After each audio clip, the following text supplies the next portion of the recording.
Hello' students, তোমালোক কেনে আছা? আশা কৰোঁ তোমালোক সকলোৱে ভাল আছা। আজিৰ এই ভিডিঅ'টোত আমি ক্লাছ 8ৰ NMMS এক্সামৰ যিটো সম্বন্ধ বুজোৱা পেটাৰ্ণ সেইবিলাক ছল্ভ কৰিবলৈ শিকিম। তোমালোকৰ এইটো বহুতো ইম্পৰ্টেণ্ট হয় মেথ পৰীক্ষাৰ কাৰণে, মেণ্টেল এবিলিটি টেষ্টৰ কাৰণে ৰাতিপুৱা যিটো হয় এইটো আহিয়ে থাকে, আহিবই, এইবাৰো আহিব। সেইকাৰণে তোমালোকৰ এইটো বুজা আৰু জনাটো দৰকাৰ, আৰু এইটো পৰীক্ষাত তোমালোকে যাতে ফুল মাৰ্কছ আনিব পাৰা সেইকাৰণে মই তোমালোকক এইটো শিকাই দিম। এই ভিডিঅ'টো তোমালোকৰ বাবে বহুতো ইম্পৰ্টেণ্ট হ'ব, সেইকাৰণে ভিডিঅ'টোক এটা লাইক কৰি দিবা আৰু চেনেলটোত নতুন হৈ থাকিলে চেনেলটোক ছাবস্ক্ৰাইব কৰি কাষত থকা বেল বাটনটো অল অপশ্যনত ক্লিক কৰি দিবলৈ নাপাহৰিবা। চ' বলা ভিডিঅ'টো আৰম্ভ কৰোঁ। আজিৰ আমাৰ 46 নম্বৰ কুৱেশ্যনত আছে, তলৰ কোনটো চিত্ৰই চন্দ্ৰ, সূৰ্য আৰু পৃথিৱীৰ সম্পৰ্ক বুজাব? দেখা, চন্দ্ৰ, সূৰ্য আৰু পৃথিৱীৰ মাজত সম্পৰ্ক বুজাবলৈ কৈছে। এইটোত কমন কি আছে? এইটো সকলোৱে মহাকাশত থাকেনে নাই? কিন্তু ইয়াত কুৱেশ্যনততো মহাকাশ কোৱা নাই। কুৱেশ্যনত যিমানখিনি দিয়া আছে সেইখিনিৰে আমাৰ উত্তৰটো কৰিব লাগিব। এই নম্বৰৰ অপশ্যনত দেখা তোমালোকে তিনিটা চাৰ্কেল এটাৰ ওপৰত আনটো দিছে, মানে এটাৰ ওপৰত আনটো নিৰ্ভৰশীল নেকি? নহয়, এইটো ৰং হৈ যাব। বি নম্বৰত দিছে যে মানে সূৰ্যই চন্দ্ৰ হ'ব পাৰে, পৃথিৱী হ'ব পাৰে, এনেকৈ দিছে, এইটোতো নহ'ব। চি নম্বৰটো কাৰেক্ট হৈ যাব, কাৰণ এইটোত চন্দ্ৰ, সূৰ্য আৰু পৃথিৱীৰ মাজত কোনো ধৰণৰো সম্পৰ্ক নাই। ডি নম্বৰটোত তোমালোকে দেখা যে এটা ডাঙৰ চাৰ্কেল দিছে, মানে এইটো বুজাব খুজিছে যে পৃথিৱীৰ ভিতৰত চন্দ্ৰ আৰু সূৰ্য আছে, বা সূৰ্যৰ ভিতৰত চন্দ্ৰ আৰু পৃথিৱী আছে, বা চন্দ্ৰৰ ভিতৰত সূৰ্য আৰু পৃথিৱী আছে, এনেকুৱাতো নহয়। সেইকাৰণে এইটোৰ কাৰেক্ট এনচাৰ হৈ যাব 46 নম্বৰ, মানে চন্দ্ৰ, সূৰ্য আৰু পৃথিৱীৰ মাজত কোনো ধৰণৰে যিটো মিল সেইটো নাই। সেইকাৰণে 46 নম্বৰৰ এনচাৰ চি হৈ যাব। যদি বুজি থাকা তেন্তে ভিডিঅ'টোক লাইক কৰি দিবা। তাৰপিছত 47 নম্বৰ কুৱেশ্যনত আছে যে তলৰ কোনটো চিত্ৰই ইঞ্জিনিয়াৰ, ডাক্তৰ আৰু মানুহৰ মাজত প্ৰকৃত সম্পৰ্ক বুজায়? দেখা, এইটোততো এটা মিল আছে যে মানুহ আছে নে নাই? মানুহে ইঞ্জিনিয়াৰো হ'ব পাৰে, ডক্টৰো হ'ব পাৰে, হ'ব নে নোৱাৰে? চ' এই নম্বৰত দিছে যে এটা আনটোৰ ওপৰত নিৰ্ভৰশীল, মানে যিয়ে মানুহ সেইটো ইঞ্জিনিয়াৰ, আকৌ ইঞ্জিনিয়াৰ ডক্টৰ, ইঞ্জিনিয়াৰটো ডক্টৰ নহ'ব পাৰে, হয়নে নহয়? সেইকাৰণে এই নম্বৰটোতো নহ'ব।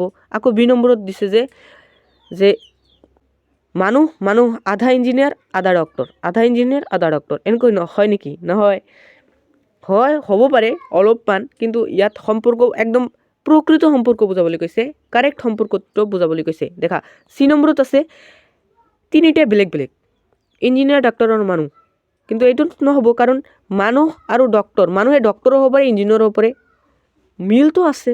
সেইকাৰণে ডি নম্বৰটো কাৰেক্ট হৈ যাব।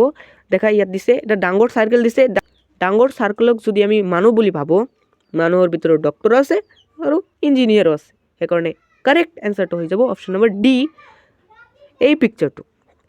তাৰপিছত 48 নম্বৰ কুৱেশ্যনত আছে যে তলৰ কোনটো চিত্ৰই সিংহ, কুকুৰ আৰু সাপৰ সম্পৰ্ক বুজাব? এই তিনিটাত এটা কমন বস্তু আছে, এই তিনিটাই জন্তু, কিন্তু জন্তুটো তোমাৰ কুৱেশ্যনত দিয়া নাই।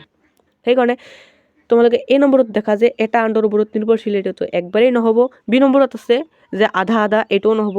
তোমালোকে চি নম্বৰত দেখা, বি নম্বৰৰ নিচিনা অপশ্যনবোৰ তোমালোকে সদায় এৰি চলিবা, কাৰণ এনেকুৱা অপশ্যন কেতিয়াও নহয়। চি নম্বৰত দেখা যে তিনিটা বেলেগ, এইটো কাৰেক্ট হৈ যাব, কাৰণ ইয়াত জন্তু কোৱা নাই। জন্তু থাকিলে আমি ডি নম্বৰটো কাৰেক্ট কৰিলোহেঁতেন, মানে কাৰেক্ট হ'লহেঁতেন ডি নম্বৰটো, কিন্তু ইয়াত জন্তু দিয়া নাই। এটা আনটোৰ পৰা পৃথক আছে, সিংহ, কুকুৰ, সাপ, সেইকাৰণে 48 নম্বৰ কুৱেশ্যনৰ এনচাৰ হ'ব অপশ্যন নম্বৰ চি। তাৰপিছত 49 নম্বৰ কুৱেশ্যনত আছে তলৰ কোনটো চিত্ৰই হাতী, কুকুৰ, নেচীয়া, বাঘ আৰু জন্তুৰ সম্পৰ্ক বুজাব? দেখা, ইয়াত জন্তু আছে, মই এতিয়াই ক'লোঁ এইটো জন্তু আছে। জন্তুটো হাতীও হ'ব পাৰে, কুকুৰ, নেচীয়া, বাঘো হ'ব পাৰে, হয়নে নহয়? এই নম্বৰটোতো নহ'ব, কাৰণ এই নম্বৰত কি কৰি দিয়া আছে, এইটো যিয়ে প্ৰশ্ন কাটিছে সেইটোৱে ভালদৰে নাজানে কি। তাৰপিছত বি নম্বৰটো কাৰেক্ট হৈ যাব, কাৰণ ডাঙৰ চাৰ্কেলত যদি তোমালোকে জন্তু বুলি ভাবা, জন্তুৰ ভিতৰত তোমালোকৰ হাতীও আহি আছে আৰু কুকুৰ, নেচীয়া, বাঘো আহি আছে। চি নম্বৰটোতো নহ'ব, কাৰণ চি নম্বৰটো সকলোৱে পৃথক, মানে হাতীও পৃথক, কুকুৰ, নেচীয়া, বাঘো পৃথক আৰু জন্তুও পৃথক, কিন্তু জন্তুটো কমন আছে। ডি নম্বৰো নহ'ব, কাৰণ ইয়াত ডাঙৰটোত যদি তোমালোকে জন্তু বুলি ভাবা, জন্তু মানে কুকুৰ, নেচীয়া, বাঘ আকৌ হাতী হ'ব পাৰে, বা জন্তু হাতী আকৌ কুকুৰ, নেচীয়া, বাঘ হ'ব পাৰে, এনেকুৱাতো নহয়।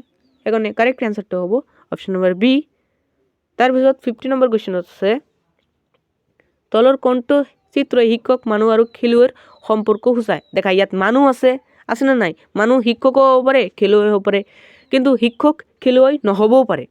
তাৰমানে এই নম্বৰটো কাৰেক্ট হৈ যাব এতিয়াতো তোমালোকে ইণ্টেলিজেণ্ট হৈ গৈছা তোমালোকে মোতকৈ বেছি কৰিব পাৰিবা তোমালোকে এনেধৰণৰ সৰু বৰ কুৱেশ্যন তোমালোকক একো কৰিব নোৱাৰিব তোমালোকে একদম অল এনসাৰ কৰিব পাৰা আৰু সকলো মাৰ্ক পাবা তোমালোকে মোৰ আশা থাকিল তোমালোকৰ এই ভিডিঅ'ৰ পৰা যদি উপকৃত হৈছা ভিডিঅ'টো লাইক কৰি চেনেলটোক সাবস্ক্ৰাইব কৰি দিবা মই তোমালোকক এটা নতুন ভিডিঅ'ৰে দেখা কৰিম আৰু সময় কম 22 তাৰিখে তোমালোকৰ পৰীক্ষা তোমালোকৰ ইয়াৰ আগতে যেটো টপিক বুজাত অসুবিধা হৈ আছে তোমালোকে মোক কমেন্ট বক্সত জনাই দিবা মই জলদি সেই ভিডিঅ'টো বনাই দিম আজিৰ কাৰণে এইখিনিয়ে ধন্যবাদ